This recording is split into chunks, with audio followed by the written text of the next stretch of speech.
This free program is paid for by the listeners of Redwood Community Radio. If you're not already a member, please think of joining us. Thank you.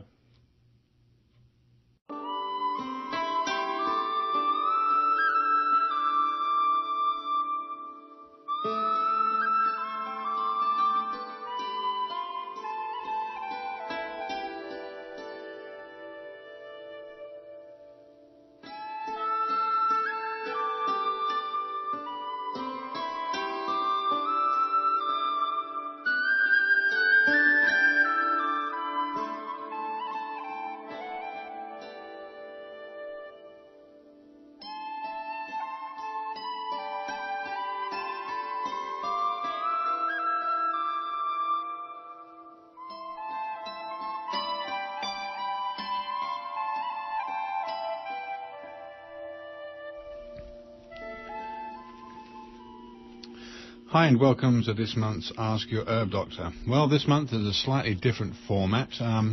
We had a baby last month, and a beautiful baby girl. And my wife, who normally joins us on the show and who's my right hand leader, male, she's not with me. So we're going to run the show tonight with Dr. Peat, and he's going to share his wisdom on the subject of heart failure and hormones and other subjects surrounding that. As usual, people can and are invited to call in with any questions related or unrelated to this month's show on heart failure and hormones. And as usual, there's an ever-growing Ray Peat Facebook fan page, and we get emails from all over the States from people that are following him. And always very good to hear anecdotal evidence of people improving fairly drastically, making the changes that he's been advocating for probably the last 20-something years. I know he's been studying and researching probably for 35 or nearly 40. So, okay, the thrust of the show, like I said, is heart failure, although there is going to be hopefully some time to look at new research surrounding the understanding of cancer and metastases in relation to solid tumours and the way the body recruits collagen as part of the event that leads to a fairly poor prognosis with some cancer diagnosis. So for those who perhaps have never listened to our shows, which run every third Friday of the month from 7 till 8 p.m., we're both licensed medical herbalists and trained in England there, graduating with a master's degree in herbal medicine, and we run a clinic in Garberville where we consult with clients about a wide range of conditions and recommend herbal medicines and dietary advice. So you're listening to Ask Your Herb Doctor on KMUD Garberville 91.1 FM, and from 7:30 until the end of the show, 8 o'clock, you are invited to call in with any questions, either related or unrelated, to this month's subject of the heart and hormones. The number, if you live in the area, is 923-3911, or if you live outside the area, there's a toll-free number you can reach us on, and that's 1-800-KMUD-RAD. Incidentally, we can also be reached toll-free on 1-888-WBM-HERB for any further information or consultations after the show, basically during working hours, Monday through Friday. So anyway, welcome all of you who are listening, and welcome to you, Dr. Peat. Hi, thanks. Hi. Okay, so as usual, we do get callers every month, and indeed people emailing every month who perhaps have never heard of you and are very interested to hear what you have to say. I think a lot of the time people, new listeners, hear what you have to say. It seems to be fairly shocking in terms of it seems to go against the grain of everything we're told from the medical community and by doctors, if you like, to carte blanche cover them as a title. But and they have some very different views and research that you've used and proven with your own approach, a very different treatment outline for people that have very wide-ranging conditions ranging from degenerative to endocrine and metabolic. So would you, for the benefit perhaps of people who've never heard of you and who've tuned in tonight, just give us an outline of your academic and professional career? From 1968 to 72, I was in graduate school at University of Oregon, and I did my dissertation on reproductive aging and how the oxidative metabolism changes with age. And I found that the changes that happen causing basically the menopause equivalent in animals is something that happens in every tissue in the body. It just happens that in the uterus is where I did my dissertation work, but I was interested in aging changes in the brain and bones and so on. And it turns out that the same chemical and biological processes change through time in all of these tissues. And in my dissertation, one of the aging theories that I talked about was the collagen theory of aging, that estrogen excess causes wastage of oxygen, basically suffocating tissues the way radiation would, for example, and destroying the ability to use oxygen. And as a result of that, excess collagen is produced by the fiber collagen-producing cells, fibroblasts, in the connective tissue. And with aging, the collagen becomes progressively denser and more cross-linked, creating an oxygen-deprived environment. So my emphasis at that time was on how estrogen produced by irritation or aging causes more collagen to be produced and to become more dense, creating further interference with oxygen consumption. Right. Okay. Well, surrounding the talk for tonight and the recent article that you've written that's fully referenced for people who might perhaps want to explore getting a copy of it, the situation concerning congestive heart failure, that roughly 5.7 million people in the U.S. Are suffering from congestive heart failure.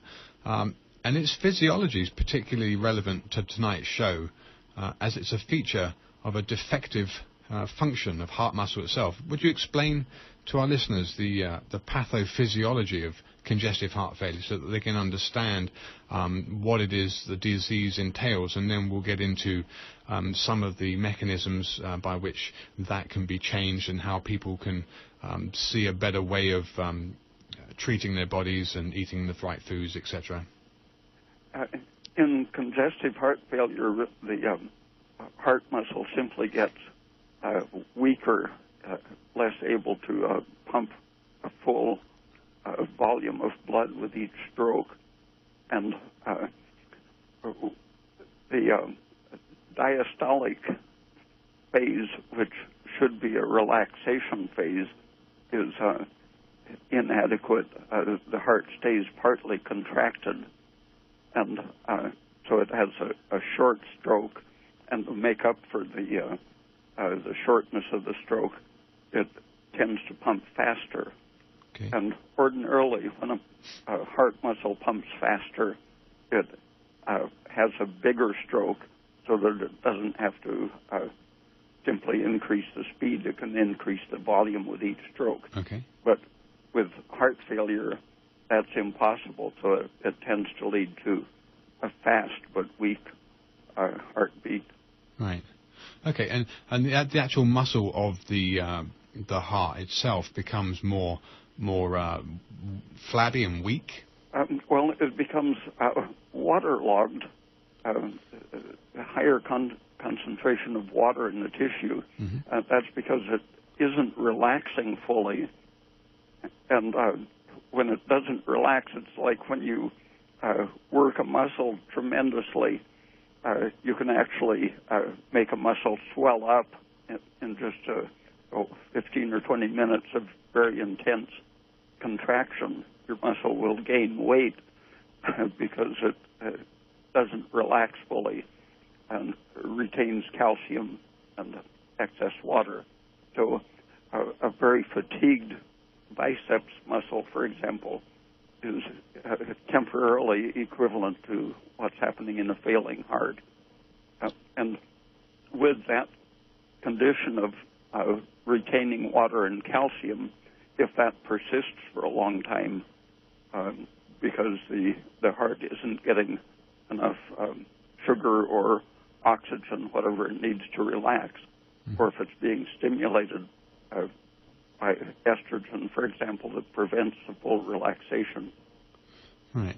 then chronically it tends to produce more collagen, and that collagen tends to become hardened. So at first it's just a swollen condition, then it gradually becomes a fibrotic condition, and that can actually lead to the development of a bone in the heart, calcification that is actually contains crystalline calcium. Got it. Okay, because I understood the basic mechanism of treatment at least 20 years ago to be things like diuretics, and this would be in part the removal of excess water that you mentioned is a feature of congestive heart failure in the muscle, and then even plant derivatives like digoxin from the woolly foxglove as a strengthener of heart contraction, so that each contraction was more effective. Yeah, that steroid from the foxglove is similar in structure and function to progesterone. Wow, really? And St. George did experiments about 50 or 60 years ago in which he showed that progesterone acts on the heart using a rabbit heart. It acts like digitalis to increase the staircase effect of heart contraction, in which a faster stimulation increases the stroke and amount of blood pumped with each contraction. And that's because the progesterone or the digitalis is accelerating the ability to both contract and relax. Okay, because it's as much in part the relaxation that's the important phase of muscle contraction for the next contraction to be important, the next contraction to be functional.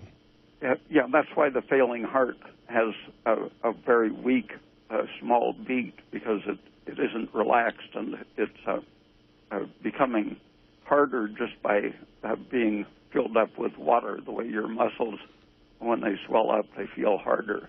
Okay, and very fatigued from that swelling.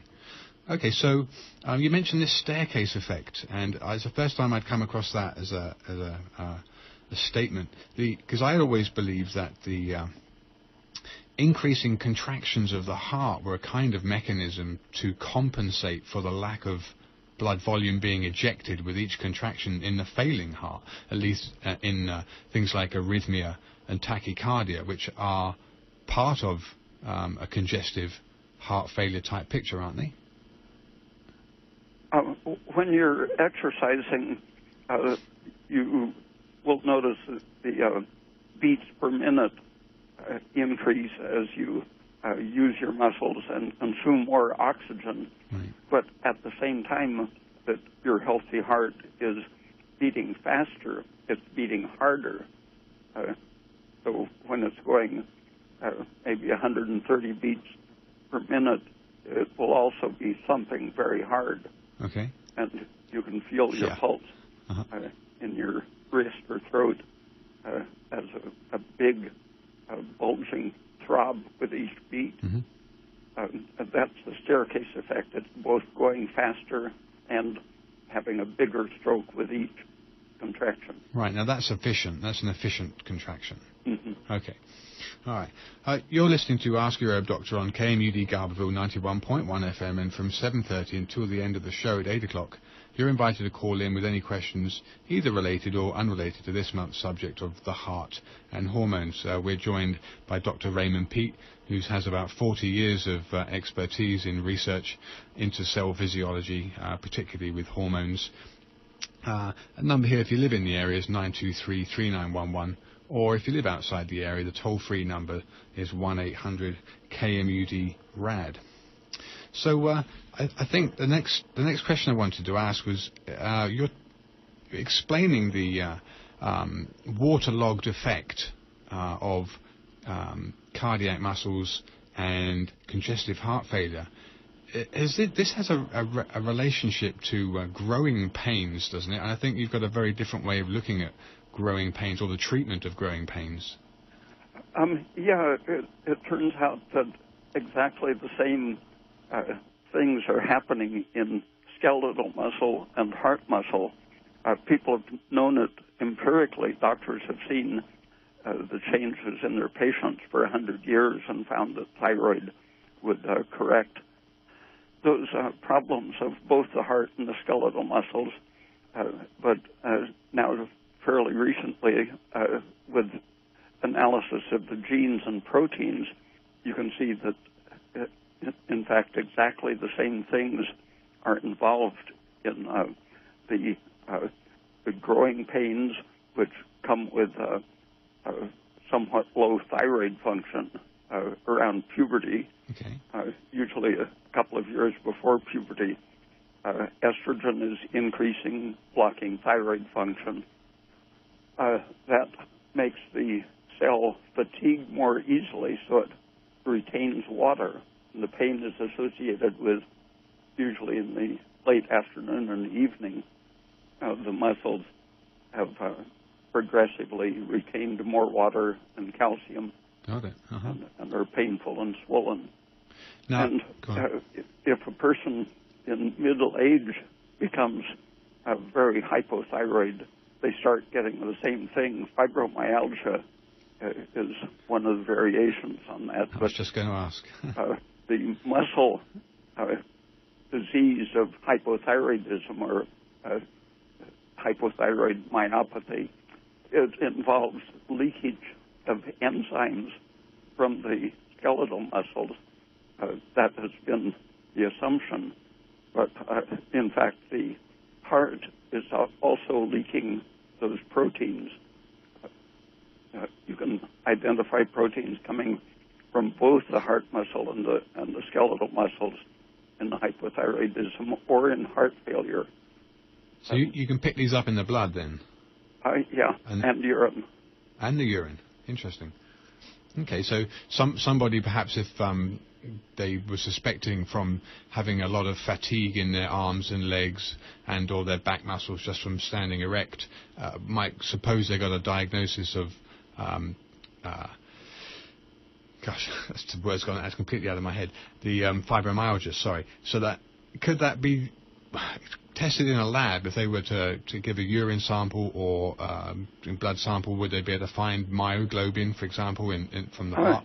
Creatine kinase is the first thing to look for if you're suspecting a thyroid-related pain problem.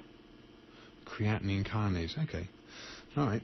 So hypothyroidism, because I think the two terms get interchangeably confused, both with patients and doctors. That some people would say they have hypothyroidism and they actually may have the opposite, and vice versa. So people who say they're hyperthyroid may just have very high adrenaline states and actually be low thyroid. So how do you understand the myopathy, the muscle weakness in hypothyroidism again?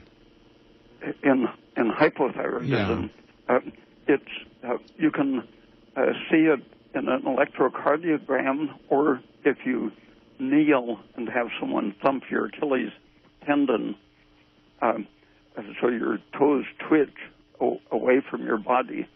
The relaxation, if your thyroid function is good, the relaxation will be instantaneous. Okay. And your foot will relax with a floppy, instantaneous, complete relaxation. If your thyroid is low, it'll come back slowly to exactly where it started. And the heart is doing the same thing with a prolongation of the QT interval. The T wave represents repolarization or relaxation. Okay. So you can see it in either your thumping your Achilles tendon or looking at the electrocardiogram. And when that is slow, that means the cell is retaining water and calcium. And in that swollen state, it is permeable. It absorbs things that it shouldn't, and it leaks some of the enzymes that it shouldn't leak. So you can see those in the blood during fatigue or hypothyroidism. Okay. Is this related perhaps to, and it's a little bit off the beaten track here with where we were going, but the reflexes, someone's reflexes in general, if somebody has very quick reflexes and they seem to be very alert and sharp, is that reflex down to being able to also relax the muscle that's spasming or producing that reflex quickly? Is that a sign of a fairly well-functioning thyroid?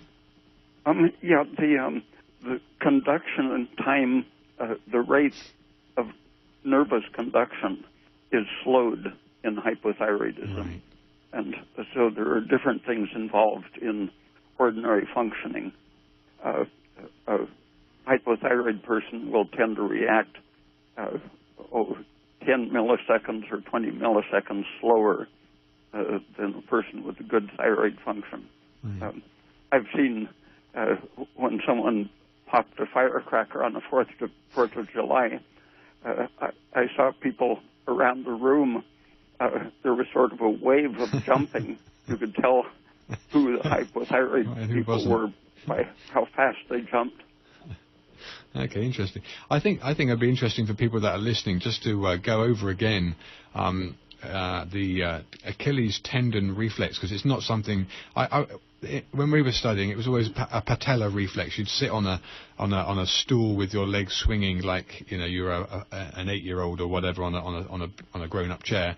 So your legs were swinging, and then it would hit your patella with a little rubber patella hammer, and your reflex would initiate, and however far your leg swung out and returned to normal. That shows the extent of the reflex ability, but it doesn't show the speed of relaxation because your lower leg is so heavy. It'll swing back if your muscle is only partly relaxed. But when you kneel, the calf muscle is very big in relation to the small weight of your toes, and when that muscle contracts, it's the muscle that makes you able to stand on your toes, so it's a very strong muscle. But when you're kneeling, all it has to do is make your foot twitch a little bit. And so the return from the twitch is a very small burden on the muscle. Right. And so it won't drag a half-contracted muscle back to resting position. It comes back exactly as the muscle reaches full relaxation. Yeah, excellent. Okay, so those people that are listening then, if they ever wanted to do it themselves to purely test their own reflexes and their thyroid state, what Dr. Peat's talking about is if you were to kneel on a chair, facing the back of the chair, so your legs are off the chair, and basically have your leg just nice and relaxed and floppy, then someone behind you gets like a rolling pin or something like that kind of nature, and just gently taps with a quick tap your Achilles tendon, which runs from your heel up into your calf, and tapping that tendon then will elicit a reflex, so your foot will swing out away from you, and it's how quickly it returns to its resting state where the toes are pointing down to the floor again. It's that resting repolarization that's the important marker of how well your thyroid's working. If your toes they swing out, but they take a long time to return, they kind of gently swing back down to perpendicular, then that's not a very good sign. And if they swing out and back down again quickly, that's actually the good sign you're looking for. Okay, so maybe somebody can help you out there, if you want to try this yourself at home. Okay, you're listening to Ask Your Herb Doctor on KMUD Garberville 91.1 FM, and from 7:30 which is coming up here in 5 minutes or so, until the end of the show at 8 o'clock, you're invited to call in with any questions either related or unrelated to this month's subject of the heart and hormones. Number here, if you live in the area, is 3911, or if you live outside the area, the toll-free number is 1-800-KMUD-RAD, and we're very pleased to welcome Dr. Raymond Peat onto the show once again to share his wisdom with us. Another way of looking at that reflex system is insomnia. Many doctors think that thyroid is a stimulant that will make you stay awake, but when you think of the brain as having exactly the same process of excitation and relaxation as your heart muscle or your leg muscle, when the brain is fatigued, if it's somewhat hypothyroid, it gets the equivalent of a growing pain or a cramp, and it can't relax fully, and that amounts to insomnia. And so if you can energize the brain cells, you can get sleep to come on quickly. And the active thyroid hormone and magnesium and sugar are the things that most quickly will restore energy to your brain or your muscles, heart, and so on. Right. Okay, did you have a question? I thought maybe you were. Yeah, somebody already wanted to know the best foods for the heart, the best diet. Yeah. Dr. Peat? Well, fruit is extremely important, and avoiding polyunsaturated fats because the heart is much more efficient using oxygen when it's burning sugar rather than fat. And having plenty of all of the minerals, calcium, magnesium, sodium, and potassium. Those interact very closely. People think of calcium as the exciting ion, which it is when the cell is excited and can't get rid of it. But calcium happens to inhibit some of the hormones that maintain inflammation and excitation. So if you are well saturated with all of these minerals, the alkaline minerals, that will help the heart to relax more quickly and then contract more quickly. Yeah. Okay, you said calcium, potassium, magnesium, and sodium. Sodium. Okay, so there are things like eggshells from the calcium, or milk, obviously, is another very good source of calcium. And then potassium and magnesium, and these are fairly rich in green leafy vegetables.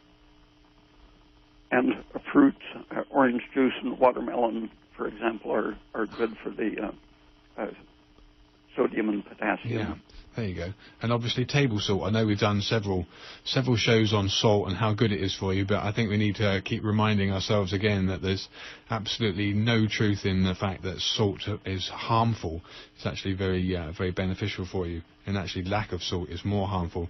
I'm pretty surprised. The last couple of months, I look at the news, the BBC news, pretty much, probably because I'm British of descent, and tend to think of the BBC as a kind of non-biased, non-corporate news entity, and it doesn't really have any funding one way or the other from parties and corporations, etc. But I found some very interesting health articles that have come out of there that have really corroborated what you've been talking about, and I was almost going to point out several of these towards the end of the show. But okay, so it's 7:30, and I don't know if go ahead. One point about the sodium is that if you restrict sodium, you increase your aldosterone. And one of the current interests in heart drug treatment is to find an aldosterone inhibitor. But eating enough sodium is the simplest way to inhibit excess aldosterone. It's too cheap, and they can't patent it, Dr. Peat. I found the same thing about one of the BBC articles was just showing it was a complete reversal of the last 20 years or so of doctrine from the medical profession, if you like, on skin cancer and melanomas and exposure to sun. And now in England, they're actually promoting people to go out and get more sun, because they're saying that the vitamin D deficiency causing rickets is actually on the rise, and actually there's very little evidence now to suggest that sun exposure causes melanoma, and it's actually related to many other things, most of which are probably polyunsaturates in the diet. There have been a couple of studies in which they found, in fact, that the incidence of melanoma decreased with the altitude at which a person lives, and so it's inversely related to ultraviolet light exposure. Okay, we've got a caller on the line, so let's take this next caller. Hello, you're on the air? Hello, you're on the air. Hi.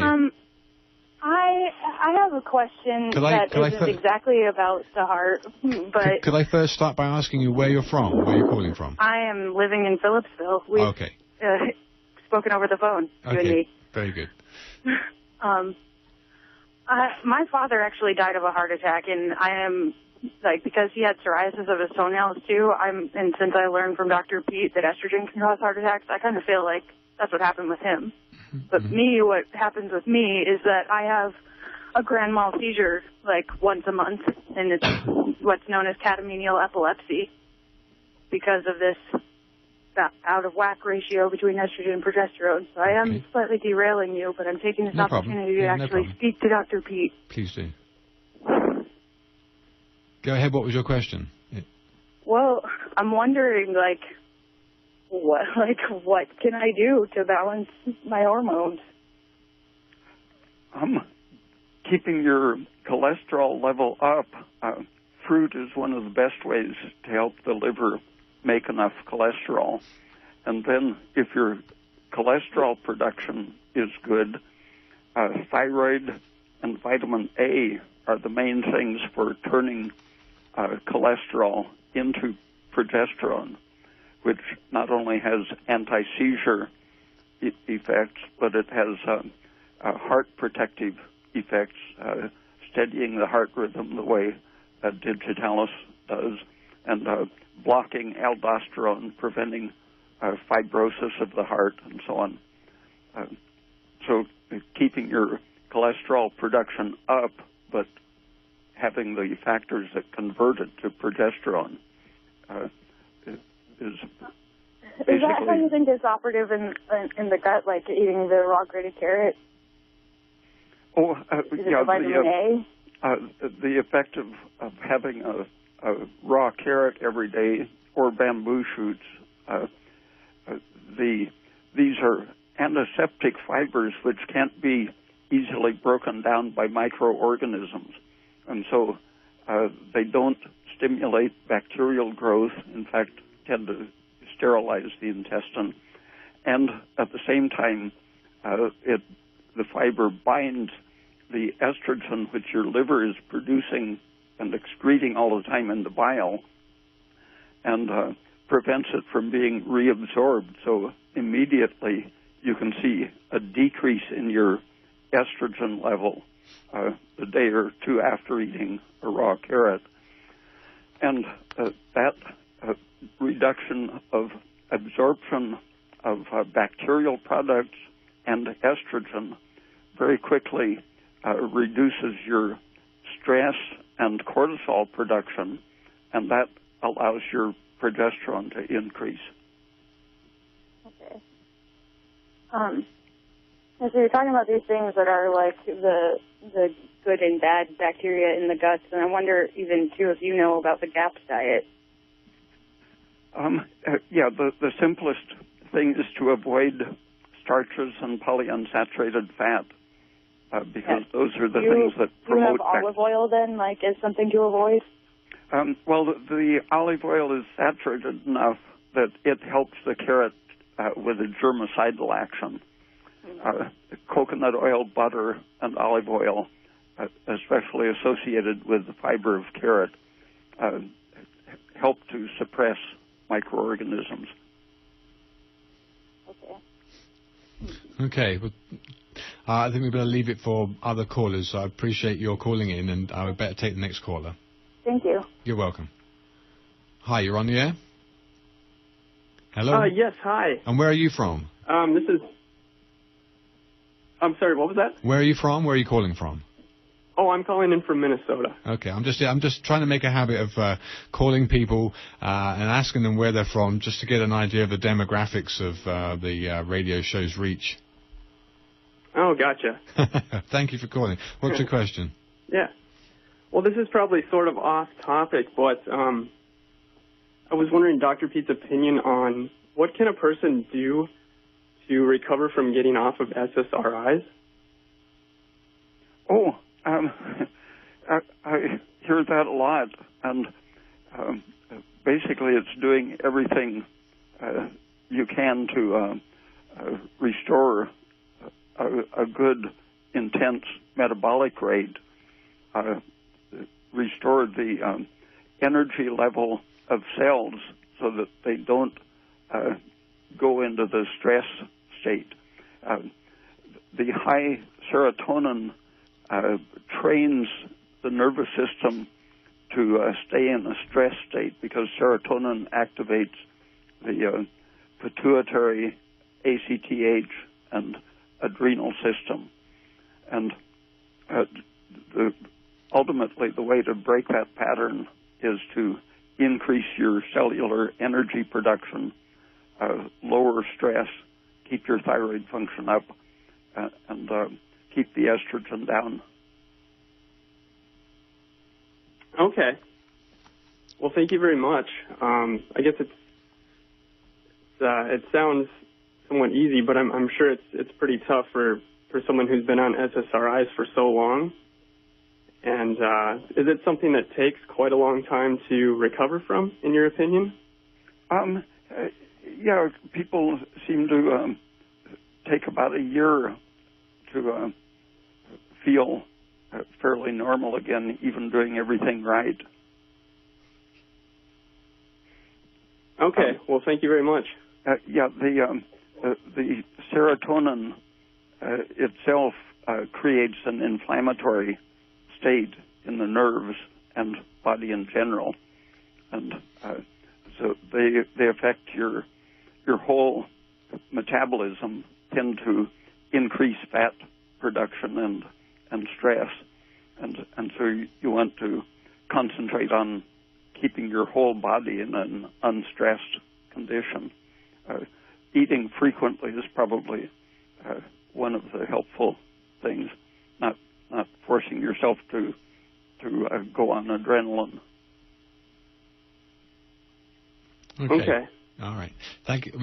Thank you for your call. I do appreciate you calling in and your interaction. We've got a couple of more callers, so let's just make sure everyone gets a chance to pose some questions to Dr. Peat. So, next caller, you're on the air, and where are you from?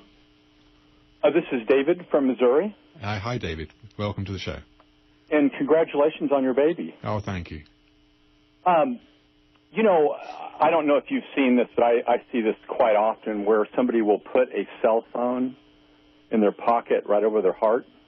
Mm-hmm. And I've heard that each organ in the body has a specific frequency, and I know that they all pretty much fall within the same frequency, but that they do have a frequency that helps that system to operate normally. What do you think the ramifications are of having that competing frequency right up next to the heart? It's pretty well established that you damage the tissue, create stress in the brain. The cancer rate increases when your head is exposed to the microwave frequencies. Isn't it amazing that all of these mainstream media outlets, they never talk about things like that? You would think they would be warning people about putting a cell phone over their heart. But anyway, the other thing, I've been exploring eating bamboo sprouts. I grow several different types of bamboo, so this spring I've been trying different things, and I was just curious about the different techniques I've been using. You know, I've been steaming them like in a steamer basket, and then I've also just been boiling them in water.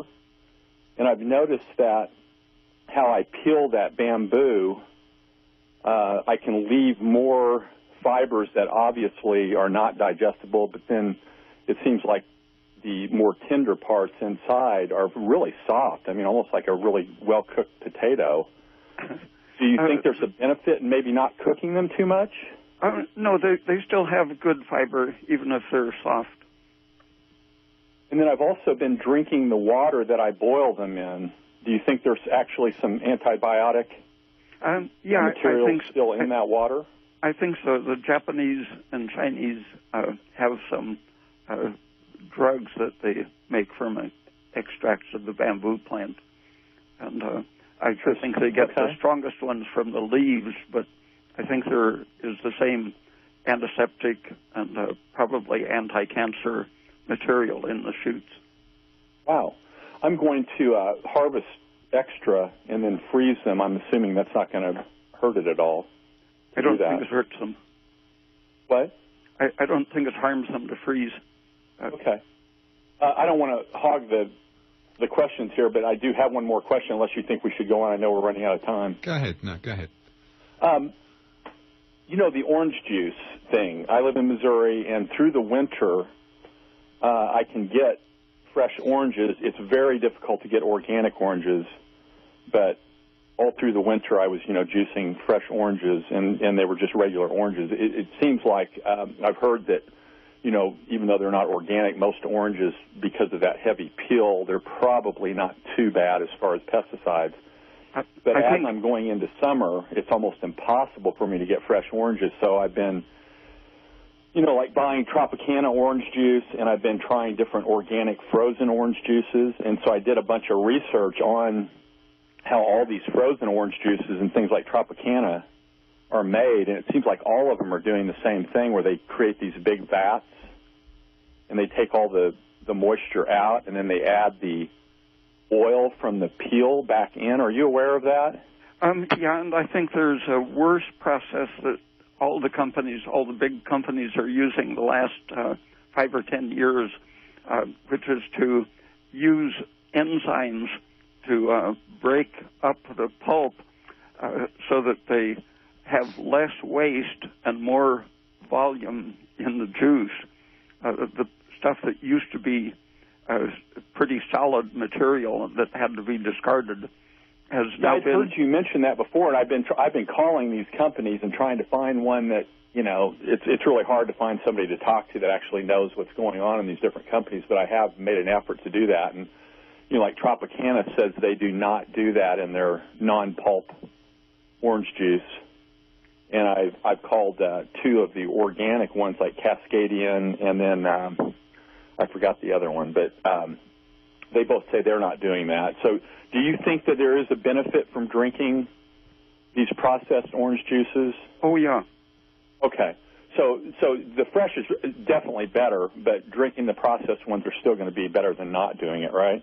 Yeah. For example, people with heart pains, even with frozen orange juice concentrate, you can see a very quick relief from mild heart pains just by drinking a pint of orange juice per day. Yeah, I'm addicted to orange juice now. It's amazing. It's a great addiction. I have a question for you since you're in Missouri. Yes. This is the engineer. Is there a march against Monsanto going in their home state? There is. Yeah, I'm going to it. I live close to a town called Springfield, and there's going to be a lot of people there. And there's one in St. Louis, which is where Monsanto is, and there's one in Columbia, which is where the University of Missouri is, and there's one in Kansas City. So yeah, we're all wanting to make a stand on that for sure. Awesome, thank you. All right, thanks for your caller. Thanks for your call, caller. And let's move on to the next one of 2 or however many. Yeah, we have just one more thing. Thank you, Dr. Peat, for everything you do, and thank you, Andrew, for the show. Yeah, you're very welcome. Yeah, thanks for the call. Bye. Okay, and I'll comment saying it's great what a wide-ranging people. I think I get more calls from farther away on this show than any other. And I did get a local call. It's all because of Dr. Peat. It's Dr. Peat, yes. I got a local call, someone with information for the earlier person about SSRI. There's a website called drugawareness.com, and she had wanted to tell this to you and Sarah as well. Her name is Ann Blake Tracy. And she has a phone number, an 800 number, 800-280-0000. 0730, and there's a lot of information about getting off SSRIs. Good. Excellent. And we have one more caller. Hi, calling all the way from Miranda in Humboldt County. You're not too far away. Okay. Welcome to the show. I hope my question won't be redundant. I missed part of the program driving home without a radio in my car. My question is, I have chronic sinusitis that I've had for the last 10 years, and I have been lately feeling like it might be straining my heart, and I wondered if, I've heard like you could have a minor chronic infection, like say an abscessed tooth or something like that. I think there is a definite relation between sinus or tooth infections and the heart, but I don't think it goes from the sinus or tooth to the heart, but I think it's endotoxin from chronic intestinal inflammation that sometimes bacteria enter the bloodstream along with the endotoxin, but just the endotoxin alone is enough to cause sinusitis and inflamed periodontal tissues. Mm-hmm. And at the same time, it's causing those changes in the heart. Mm-hmm. Calcium retention, water retention, easy fatigability. Mm-hmm. Mm-hmm. Yeah, well, I get regular exercise, and I have a vegan diet, and I've been off gluten pretty strictly, very strictly for a couple of years now, which was very helpful. But I can't seem to get ahead of the sinusitis. Anything that might pop up that I should? When the simple foods and the fibers to disinfect your intestine, when those aren't enough, then the drugs that are most helpful, in my experience, are aspirin and the antihistamines. Benadryl, for example, if you could get the pure chemical, that's better than prepared tablets, and cyproheptadine, which is an anti-serotonin antihistamine, and then antibiotics. Mm-hmm. Yeah, I haven't responded to the antibiotics, and I don't use them very often. But what about colloidal silver? I was wondering about that. I tried that once, but I have the ability to make my own. One other thing that helps the general immune system and avoidance of inflammation is vitamin D. Have you had a blood test for vitamin D? I haven't, but I take 10,000 units a day, vitamin D. I take says I've got this drop here. I take 10 of them, and it's supposed to come out to 10,000 units. Does that seem like a reasonable dosage? Yeah, if it's vitamin D3. Yes, it is. It is D3. And do you get sunlight exposure? Yeah. My wife and I walk every day, and it hasn't been raining very much in Humboldt County, unfortunately. I don't sunbathe though, or whatever. Well, thank you. I think I should get off and leave room for anyone behind me. Okay, no problem. All right, well, thanks for your call. Appreciate you calling in. Whilst we're on the topic, before the callers started coming in, let me just give people who are listening again an opportunity to know how to get in contact with us. We can be reached here at 1-800-KMUD-RAD or the toll-free, the 923 number, 923-3911. We were discussing cholesterol, at the beginning of the calling questions, you were talking about the relationship of cholesterol and how this is relevant, the harmful effects, perhaps, rather, of lowering cholesterol and its relevance to heart failure. The drugs that lower cholesterol, one of the accepted side effects of both of the main categories of cholesterol-lowering drugs is to cause occasional muscle breakdown, rhabdomyolysis.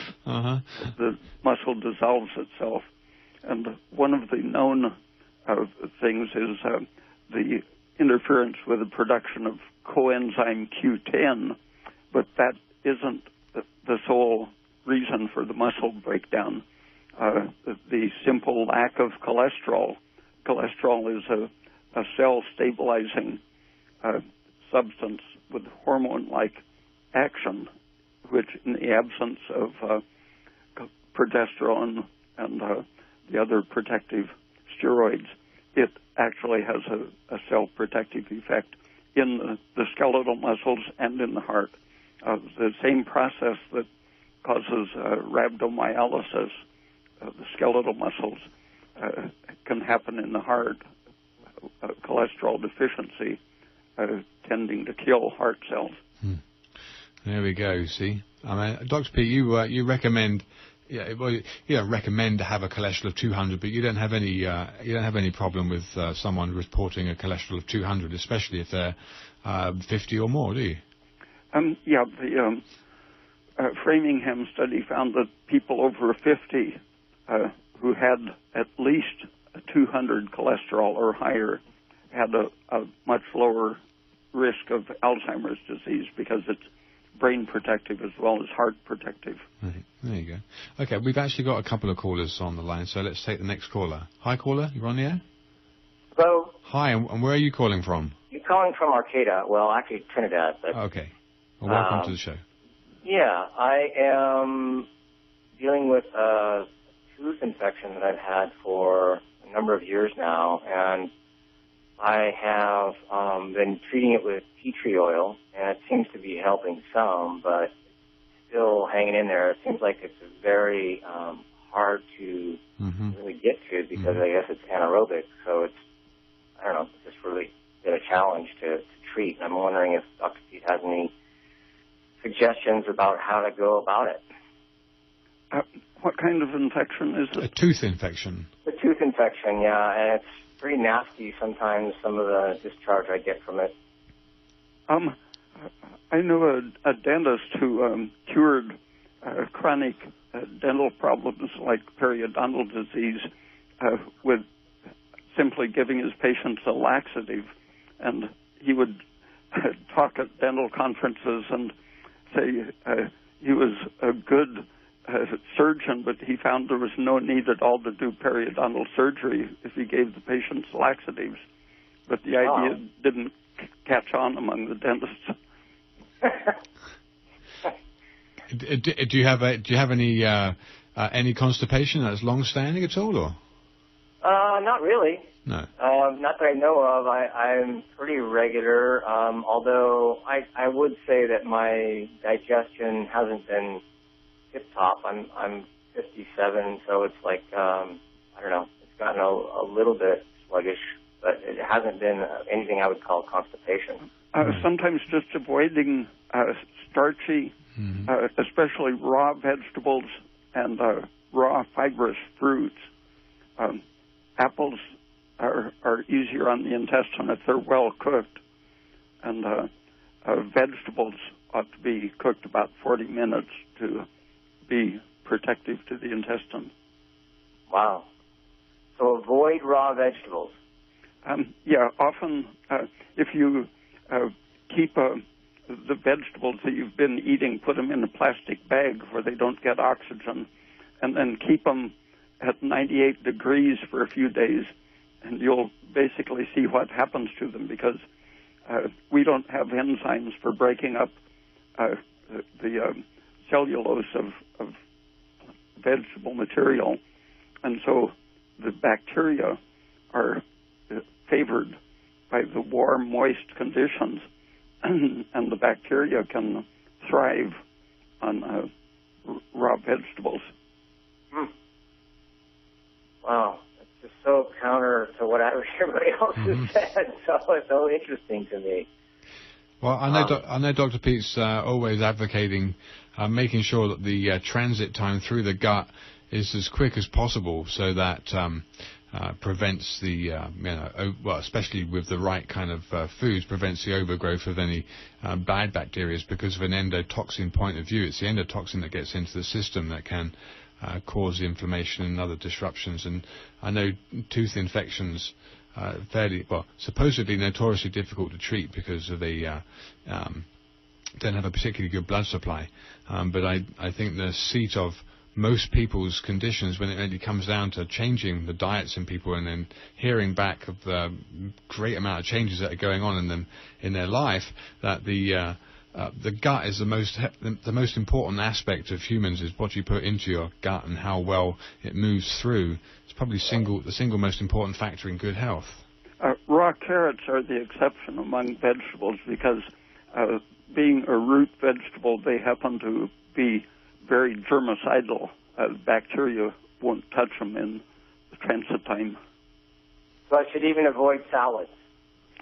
Green salads or other vegetables other than raw carrots. Okay. Wow. And do you know, Dr. Peat, anything about the light therapies that are out there these days? I've been treating it also with a friend of mine does light therapy, and she's got a little box that gives red rays off. I'm just curious if you know anything about light therapy. Sunlight is the best in general, and if you're going to be exposed to full sunlight very long, then you have to worry about sunburn, and so avoiding sunburn is the only caution. But many hours a day of brilliant light, white light, incandescent light, or sunlight, it has many effects, balancing the hormones, increasing your defensive hormones such as progesterone and testosterone.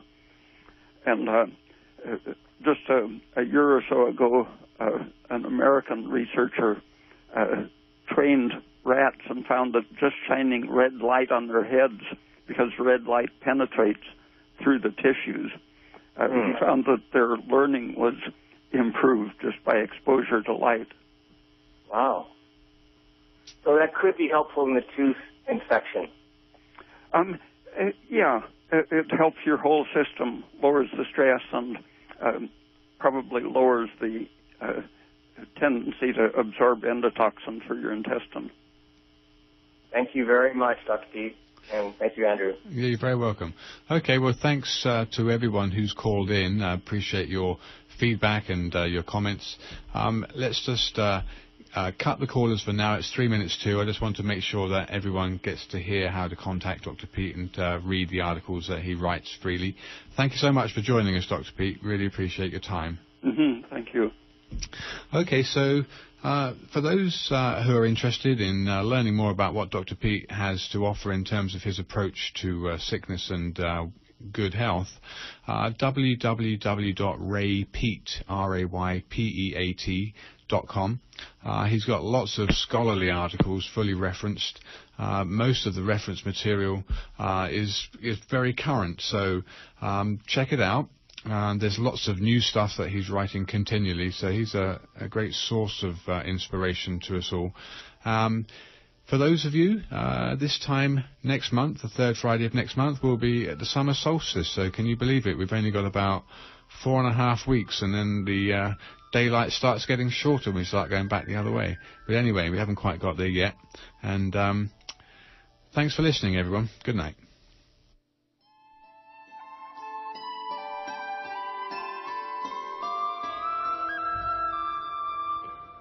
And support for KMUD comes in part from Golden Dragon Medicinal Syrup, an anti-inflammatory, antifungal, antibacterial, antioxidant medicine made without heat or ice.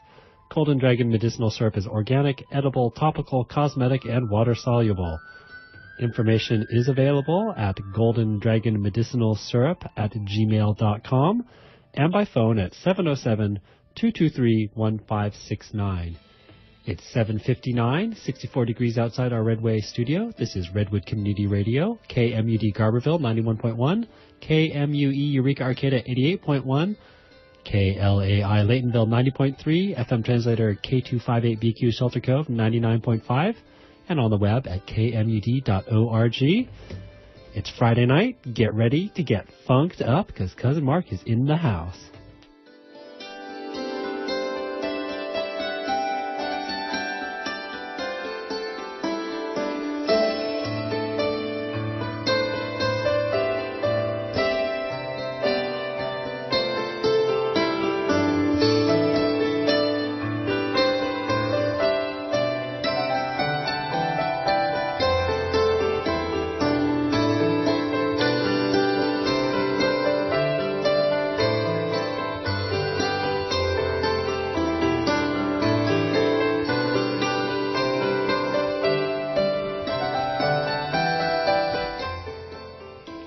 Funding for Redwood Community Radio KMUD comes from the Mateo Community Center, presenting the 37th Annual Summer Arts and Music Festival at Bembo Lake State Recreation Area, June 1st and 2nd. With more than 100 diverse performers on 4+. Please remember that this program is supported by the listener members of Redwood Community Radio. If you like what you hear, please consider becoming a member of KMUD or renewing if you've already joined. A regular yearly membership is $50, but we accept any amount. Help us keep free speech alive.